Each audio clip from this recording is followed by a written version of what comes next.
ಯಾವ್ದಿದೆ ಅತ್ಯುತ್ತಮವಾದ ಹೊಡೆತ. Royal tigers versus CC Royals. Royal tigers Prakash ಅವರ ಟೈಗರ್ಸ್ ಯುನೈಟೆಡ್ ಅವರು ಬ್ಯಾಟಿಂಗ್ ಮಾಡ್ತಾ ಇದ್ದಾರೆ. Darshan Suresh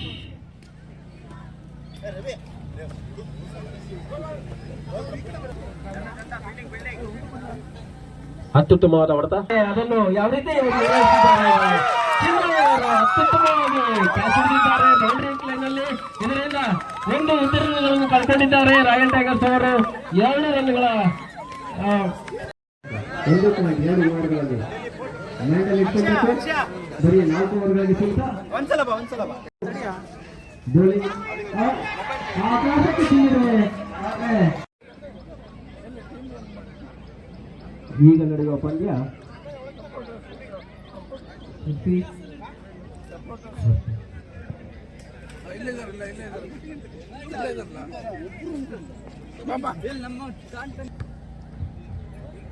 Sirsi royal versus ಅತಿರಿಕ್ತ run ಆಗಿದೆ.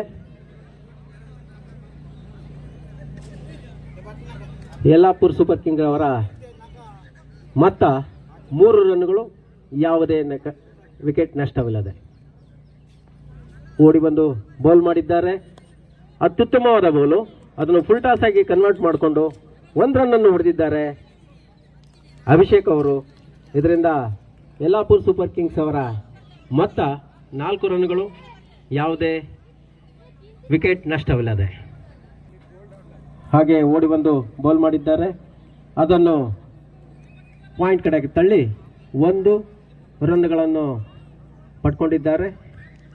ಇದರಿಂದ ಯಲ್ಲಾಪುರ್ ಸೂಪರ್ ಕಿಂಗ್ಸ್ ಅವರ ಅಖಿಲ ಭಾರತೀಯ ಗುಡಿಗಾರ ಸಮಾಜ ಮತ್ತು GYT ಅಂತ ಹೇಳ್ಬಿಟ್ಟು ಗುಡಿಗಾರ ಯೂತ್ ಅಸೋಸಿಯೇಷನ್ ಅದರ ಜಂಟಿ ಸಹಕಾರದಲ್ಲಿ ಈ ಒಂದು ಕ್ರಿಕೆಟ್ ಟೂರ್ನಮೆಂಟ್ ಅನ್ನ ಸಮಾಜದ ಬಂಧುಗಳಿಗೆಗೋಸ್ಕರ ನಾವು ಇದನ್ನ 2 ವರ್ಷಕ್ಕೊಂದ್ಸಾರಿ ಕಂಡಕ್ಟ್ ಮಾಡ್ತೀವಿ. ಇದರಲ್ಲಿ ರಾಜ್ಯ ಒಂದೇ ಅಲ್ಲ, ಅಂತಾರಾಜ್ಯದಿಂದನೂ ಗೋವಾ ಆಗಲಿ, ಮುಂಬೈ ಆಗಲಿ, ಮಹಾರಾಷ್ಟ್ರ ಎಲ್ಲ ಕಡೆಯಿಂದನೂ ಸುಮಾರು 14 ಟೀಮ್ಗಳು ಈ ಟೂರ್ನಿಮೆಂಟಲ್ಲಿ ಭಾಗವಹಿಸಿದ್ದಾವೆ. ಈ ಟೂರ್ನಿಮೆಂಟ್ ಉದ್ದೇಶ ನಮ್ಮದು ಮಕ್ಕಳಿಗೆ ಕೆಲಸ ಮಾಡಿದ ದಣಿದ ಕೈಗಳಿಗೆ, ದಣಿದ ಮನಸ್ಸಿಗೆ ಒಂದು ಮುದ ಕೊಡುವಂಥ ಕಾರ್ಯಕ್ರಮವನ್ನು ನಾವು 2 ವರ್ಷದಿಂದ ನಡೆಸ್ಕೊಂಡು 4ನೇ ಆವೃತ್ತಿ ಇದು ನಡೀತಾ ಇದೆ. 2 ವರ್ಷಕ್ಕೊಂದ್ಸರಿ ಮಾಡ್ತಾ ಇದ್ದೀವಿ.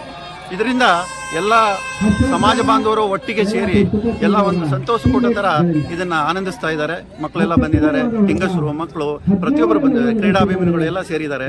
ಎಲ್ಲರೂ ಸಹಕಾರದಿಂದ ಈ ಒಂದು GYT ಅವರ ಮುಂದಾಳತ್ವದಲ್ಲಿ ಅದಕ್ಕೆ ಒಂದು ಕಮಿಟಿ ಇದೆ. ಆ ಕಮಿಟಿಯವರು ಈ ಒಂದು ಟೂರ್ನಮೆಂಟನ್ನು ಅರೇಂಜ್ ಮಾಡಿದ್ದಾರೆ. ಅದಕ್ಕೆ ಅಖಿಲ ಭಾರತ ಗುಡಿಗಾರ ಸಮಾಜದ ಸಂಪೂರ್ಣವಾದ ಸಹಕಾರ ಸಹ ನಾವು ಕೊಡ್ತಾ ಇದ್ದೀವಿ. ಈ ಕಾರ್ಯಕ್ರಮ ಎಲ್ಲರಿಗೂ ಮುದ ನೀಡುತ್ತೆ, ಮನಸ್ಸುಗಳಿಗೆ, ಈ ದಣಿದ ಕೈಗಳಿಗೆ ಒಂದು ಸಂತೋಷ ಕೊಡುತ್ತೆ ಅಂತ ಹೇಳಿ ನಾವು ಈ ಕಾರ್ಯಕ್ರಮವನ್ನು ನಡೆಸ್ತಾ ಇದ್ದೀವಿ. ಇದು 3ನೇ ಆವೃತ್ತಿಯು ಸಹ ಸಾಗರದಲ್ಲಿ ಇದೇ ಗ್ರೌಂಡಲ್ಲಿ ನೆಹರು ಸ್ಟೇಡಿಯಂ ಮತ್ತು ಗೋಪಾಲಗೌಡ ಸ್ಟೇಡಿಯಂ ಅಲ್ಲಿ ನಡೆದಿದೆ. ಇಲ್ಲ, ನಮ್ಮ ಸಾಗರದಲ್ಲೇ ನಾವು, ಯಾಕಂದ್ರೆ ನಮ್ಮ ಸಮಾಜ ಬಾಂಧವರೆಲ್ಲ ಒಟ್ಟಿಗೆ ಸೇರುವಂತ ಜಾಗ, ದೊಡ್ಡ ಜಾಗ ಇದೆ ಅಂದ್ರೆ ಸೊರಬ, ಬೆಂಗಳೂರು, ಸಿರ್ಸಿ, ಉತ್ತರ ಕನ್ನಡ, ಮುಂಬೈ, ಗೋವಾ ಎಲ್ಲ ಕಡೆನೂ ಸಮಾಜ ಬಾಂಧವರು ಇದ್ದಾರೆ, ಗುಡಿಗಾರ ಸಮಾಜ ಬಾಂಧವರು ಇದ್ದಾರೆ. ಗುಡಿಗಾರರು ಅಂದರೆ ಈಗಿನ ಕೆತ್ತನೆ ಕಲೆಯಲ್ಲಿ ಅವರು ವಿಶ್ವವ್ಯಾಪಿ ಗಳಿಸಿದ್ದಾರೆ. ಇವ್ರಿಗೆ ಬೇಕಾದಂಥ ಮೂಲ ವಸ್ತುಗಳಾದ ಶ್ರೀಗಂಧ ಮತ್ತು ಅದಕ್ಕೆ ಬೇಕಾದ ಸರ್ಕಾರದ ಸವಲತ್ತು, ಸಹಾಯಧನ ಇದೆಲ್ಲ ಸರಿಯಾಗಿ ಸಿಗ್ತಾ ಇಲ್ಲ. ಶ್ರೀಗಂಧ ಸಿಕ್ಕಿದ್ರೆ ಅದ್ರ ಬೆಲೆ ದುಪ್ಪಟ್ಟು ಅಂದ್ರೆ ಈಗ ಹೆಚ್ಚು ಕಡಿಮೆ 18,000 ರೂಪಾಯಿ ಈಗ ಮಾರ್ಕೆಟ್ ಪ್ರೈಸಲ್ಲಿ ಇದಾಗ್ತಾ ಇದೆ. ಅದು ನಮ್ಮ ಕೆಲಸ ಮಾರುಕಟ್ಟೆ. ಈ ದಿಸೆಯಲ್ಲಿ ನಾವು ಏನು ಮಾಡ್ತೇವೆ, ನಮ್ಮ ಕರ್ನಾಟಕ ರಾಜ್ಯ ಕರಕುಶಲ ಅಭಿವೃದ್ಧಿ ನಿಗಮ ಜೊತೆ ನಿರಂತರ ಒಂದು ಹೋರಾಟ ಮಾಡಿ ಮತ್ತು ನಮ್ಮ ಬೇಡಿಕೆಗಳನ್ನು ತಿಳಿಸ್ತಾ ಇದ್ದೀವಿ. ಸರ್ಕಾರದಿಂದ ಸವಲತ್ತು ಪಡೆಯಲಿಕ್ಕೆ 10 ವರ್ಷದಿಂದ ನಾವು ಒಂದು ಹಂತಕ್ಕೆ ಬರ್ತಾ ಇದ್ವಿ. ಅದಕ್ಕೆ 4-5 ವರ್ಷದ ಈಚೆಗೆ ಶ್ರೀಗಂಧದಲ್ಲಿ ಅದು ವಿಪರೀತ ಜಾಸ್ತಿ ಆಗಿದೆ. ಅದರಿಂದ ಏನಾಯ್ತು, ಕೆಲಸಗಾರ ಮೇಲೆ ಅದು ದುಷ್ಪರಿಣಾಮ ಬೀಳ್ತದೆ. ಯಾಕಂದ್ರೆ ಅದು ಕೆಲಸ ಮಾಡಿ ನಾವು ಕಾವೇರಿ ಎಣ್ಣೆ ನಾವೇನು ಕರ್ನಾಟಕ ರಾಜ್ಯ ಕರಕುಶಲ ಅಭಿವೃದ್ಧಿ ನಿಗಮ ಕಸ್ಟಮರ್ ಅದು ರೇಟ್ ಏನಾಗುತ್ತೆ ಅಂದ್ರೆ 2-2.5 ರೂಪಾಯಿ ಜಾಸ್ತಿ ಆಗುತ್ತೆ. ಏನಾಗ್ತದೆ, ಯಾರು ಖರೀದಿ ಮಾಡಲಿಕ್ಕೆ. ಅದರಿಂದ ಸರ್ಕಾರಕ್ಕೆ ನಮ್ಮ ಮನವಿ ಏನಂದ್ರೆ ಶ್ರೀಗಂಧ ಒಂದು ಸ್ಥಿರವಾದ ಬೆಲೆಯಲ್ಲಿ ಇಟ್ಟು ಸಬ್ಸಿಡಿ ಈಗ ಗುಡಿಗಾರ ಕೆಲಸ ಮಾಡೋದು ಅವರ ವಿಚಾರದಲ್ಲಿ ಇವರು ಕೆಲಸ ಮಾಡ್ಕೊಳ್ಳಿಕ್ಕೆ ಭಾಳ ಅನುಕೂಲ ಆಗುತ್ತೆ. ಯಾಕಂದ್ರೆ ಈಗ 3,000 ಒಳಗೆ ಸಿಗ್ತೈತೆ ಶ್ರೀಗಂಧ 18,000 ಆದಾಗ ಅದು ನಮಗೆ ಸಬ್ಸಿಡಿ ಕೊಡ್ತಾರೆ 9,000ಕ್ಕೆ. ಆದ್ರೂ ಮತ್ತೆ ಅವ್ರು ಮಾರುವಾಗ ಮತ್ತೆ ತಿರ್ಗಾ 18,000 ಆಗುತ್ತೆ. ಅದು ಮತ್ತೆ ವ್ಯಾಟು GST ಎಲ್ಲ ಇದೆಯಲ್ಲ ಅದೆಲ್ಲ ಬಿಡೋದ್ರಿಂದ ಯಾರಾದರೂ ನಮ್ಮ ಕರಕುಶಲ ನಿಗಮದ ಶೋರೂಮ್ಗಳಿಗೆ ಭೇಟಿ ನೋಡಿದಾಗ ಅವ್ರು ಏನು ಮಾಡ್ತಾರೆ, ನೋಡ್ಬಿಟ್ಟು ಹಾಗೆ ವಾಪಸ್ ಹೋಗ್ತಾರೆ. ಹಿಂದೆ ಏನಾಗ್ತಿತ್ತು ಅಂದ್ರೆ 10 ನಮ್ಮದು ಕರಕುಶಲ ಸಂಸ್ಥೆ ಏನಾಗ್ತಿತ್ತು, ದೊಡ್ಡ ವಸ್ತುಗಳು ಖರೀದಿ ಮಾಡ್ಲಿಕ್ಕಾಗಲಿ ಅಟ್ಲೀಸ್ಟ್ ಒಂದು ಪೆನ್ನು, ಒಂದು ಸ್ಟ್ಯಾಂಡು, ಒಂದು ಪೇಪರ್ ಖರೀದಿ ಮಾಡಿ ಹೋಗ್ತಾ ಇದ್ದಾರೆ.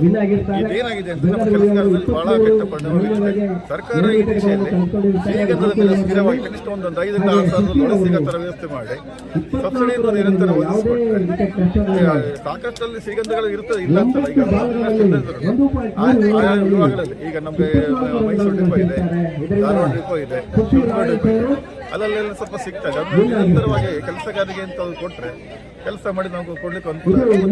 ಈಗಿನ ಪರಿಸ್ಥಿತಿಯಲ್ಲಿ ಆ ಕಷ್ಟಗಳೇನಿದೆ ಕೆಲಸಗಾರರು ಅದು ತೀರ್ಸಕ್ಕೆ ಸಹಾಯ ಇರ್ತಾರೆ.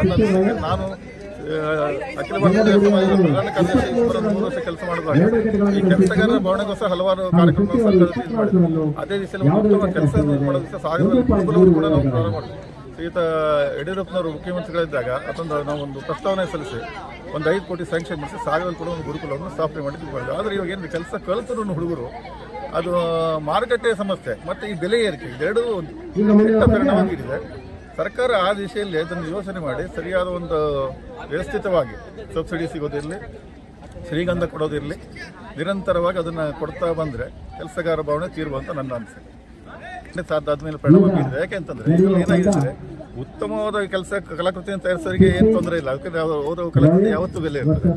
ಈ ದಿಶೆಯಲ್ಲಿ ಏನಾಗಿದೆ ಅಂತ ಕೆಲವರು ಈ ಮೋಲ್ಡಿಂಗ್ ಇದನ್ನ ಕೈ ಹಿಡಿದ್ರಿಂದ ಅದು ಏನಾಗ್ತದೆ, ಈಗ ಕೆಲವು ಕಸ್ಟಮರ್ ಏನು ಮಾಡ್ತಾರೆ, ಒಂದು ಕಮರ್ಷಿಯಲ್ ಮೈಂಡಲ್ಲಿ ಕೆಲವು ಐಟಮ್ ಖರೀದಿ ಮಾಡ್ತಾರೆ. ಅಂಥವ್ರಿಗೆ ಚೀಪಾಗಿ ಏನು ಮಾಡಿದ್ರೆ ಮೋಲ್ಡಿಂಗ್ ಐಟಮ್ ಸಿಗ್ತಾ ಇದೆ. ಆ ಕೆಲಸ ಮಾಡ್ಕೊಂಡು ಆ ಲೆವೆಲ್ ಕೆಲಸ ಮಾಡ್ತಾ ಇದ್ದವರಿಗೆ ಅದು ತೊಂದರೆ ಆಗಿದೆ, ಏಟು ಬಿದ್ದಿದೆ. ಅದು ನಾವು ಮಾಡ್ಕೊಂಡು ಸೈಬಿಟ್ಟು ಅಪರ ಅಂತ ನನ್ನ ಅನಿಸಿಕೆ. ನಾವೇ ಮಾಡ್ಕೊಂಡು ತಪ್ಪದು. ಯಾಕಂದ್ರೆ ನಮ್ಮ ಕೆಲಸ ಮೊದಲೇ ಇವತ್ತು ನೋಡೋಕೆ ನಾವು ಹಿಂದಿನ ಸುಮಾರು 100 ವರ್ಷ ಕೆಲಸ ಮಾಡ್ಕೊಂಡು ಬಂದು ಮುಂದಿನ ಜನರೇಷನ್ಗೋಸ್ಕರ ನಮ್ಮ ಕಲೆ ಇಡಬೇಕಾಗಿತ್ತು. ನಾವೇನು ಅದನ್ನು ಯೋಚನೆ ಮಾಡಿಲ್ಲ. ಈ ಅಲ್ಪಾವಧಿಯಲ್ಲಿ ನಾವು ಹಣ ಗಳಿಸೋ ಒಂದು ದುರಾಸೆಯಿಂದ ಏನಾಗಿದೆ, ನಮ್ಮ ಕೆಲಸಗಾರರಲ್ಲಿ ಅದೊಂದು ಮೋಲ್ಡಿಂಗ್ ಇದಕ್ಕೆ ಮೊರೆ ಹೋಗುತ್ತೆ. ಅದೇನಾಗಿದೆ, ನಮ್ಮ ಇದು ಕೆಲಸಗಾರ ಮೇಲೆ ಪರಿಣಾಮ ಬೀರಿದೆ ಅಂತ ನನ್ನ ಮುಂಬೈ